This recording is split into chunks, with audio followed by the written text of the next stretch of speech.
thing on? Okay, y'all, it's just a little bit of an update as I'm driving home from work, because I gotta do these when I can because of internet. So, I know the last video I did for y'all, I told you a spooky story about Spooky Hollow, and I have a follow-up, which is really cool. So, one of the drivers that helps me distribute food throughout McDowell County has a lot of experience with the area. He's like a former, you know, rescue and all that stuff, first responder, and he knows a lot about history. And he found out I do a paranormal podcast. He's like, oh, so did you talk about weird stuff too? I'm like, yeah, if it's weird enough, I'll talk about it. And so far, this guy has been telling me all sorts of really cool, weird stories out here. And the update about Spooky Hollow is this. Allegedly, and I'll kind of tie that in soon. Spooky Hollow, back in 2012, there was a woman who left her job in Gastonia. I guess she got off her shift at night. She just up and decided that she was just gonna come all the way down here to McDowell County. And she really had nothing in her car except for a couple of days of medication and her journal. Okay, weird. Well, she really didn't tell family or friends that she was leaving. She just kind of took off. And after a couple of days, I guess her family got worried and they filed a missing persons report. Nobody could find anything, so I guess emergency response decided to ping her cell phone, and the last known hit on her cell phone was Spooky Hollow Road. Okay. So a search is launched around Spooky Hollow, and they search, nothing comes up. Now, Spooky Hollow is right off of a interstate byway, and it's not a road you would turn down if you were lost and needed to turn around, because it's actually kind of sketch. It's like gravel, but mostly dirt, and even back then it was a kind of a bad road to turn onto. There's really no reason to turn onto that road. So they looked in Spooky Hollow, and they looked around that major roadway. Found nothing. Well, because it was McDowell County that did the search, of course it's going to show up in McDowell News. And, you know, McDowell News reports this woman's missing. She's from, like, Gastonia, North Carolina, or something like that. And they gave some details, described what car she was driving and all that stuff. Well, this is a rural area, so newspapers don't get around as quick as they do, but some people that lived in that general area got a newspaper, like, huh, that's weird. And they just put it in the back of their heads. So they were walking along Spooky Hollow, and they saw down in a ravine, it looked like somebody had thrown a whole bunch of trash. They're like, I guess somebody's dumping down here, because that's common. People don't want to take their trash to the dump, so instead they'll dump it wherever. Jerks. Okay.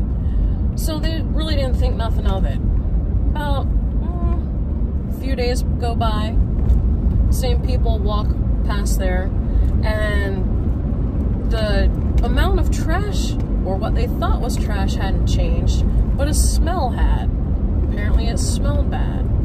And one of the people that was walking got curious and said, let's go down there.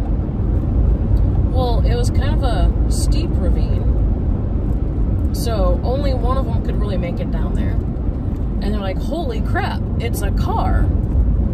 And they're like, I think somebody's in the car. So they scrambled back up the ravine, called 911, and it turns out it was this missing woman's car. And she was in it, and she was deceased. And that's kind of weird.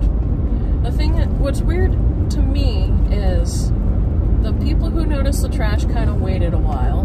This woman had already been missing for about 2-ish weeks at least, according to one article I found. And her last ping was on Spooky Hollow, not necessarily at the ravine. And this is 2012, and like, because I told this to Greg, he didn't think think it was that weird. But even in 2012, cell phones didn't wear out as quick as they did for the most part. So her cell phone could have been active for days, but it wasn't. Basically, the last ping was, you know, within a few hours of her disappearing. And then that was it. So she's pinged at Spooky Hollow. Nobody can find her. And then suddenly people notice what they thought was trash, but it ended up being her vehicle. And nobody can explain still why she was down here.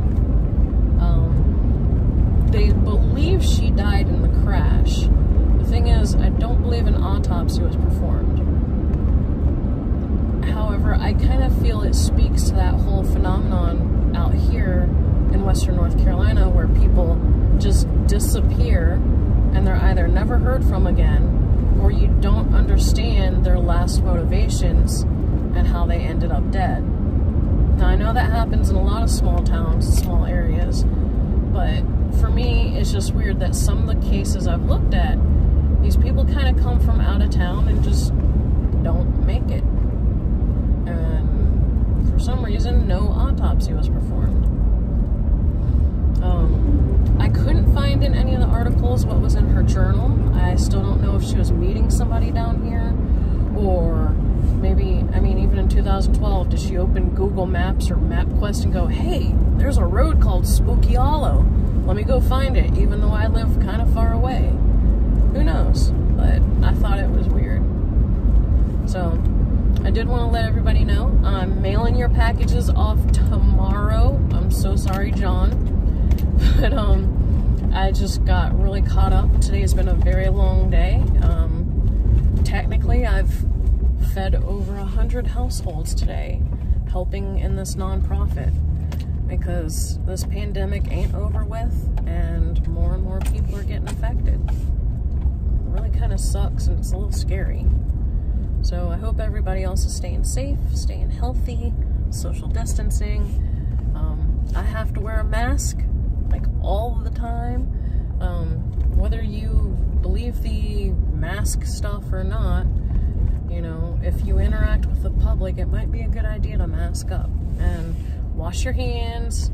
If you can't wash your hands, hand sanitizer, and please encourage social distancing. Even if it weren't for the pandemic, this is kind of that gross back to school flu season, at least out here. So, yeah, stay away from gross sticky people. Anyways, I hope to get y'all's packages out, and feel free to reach out.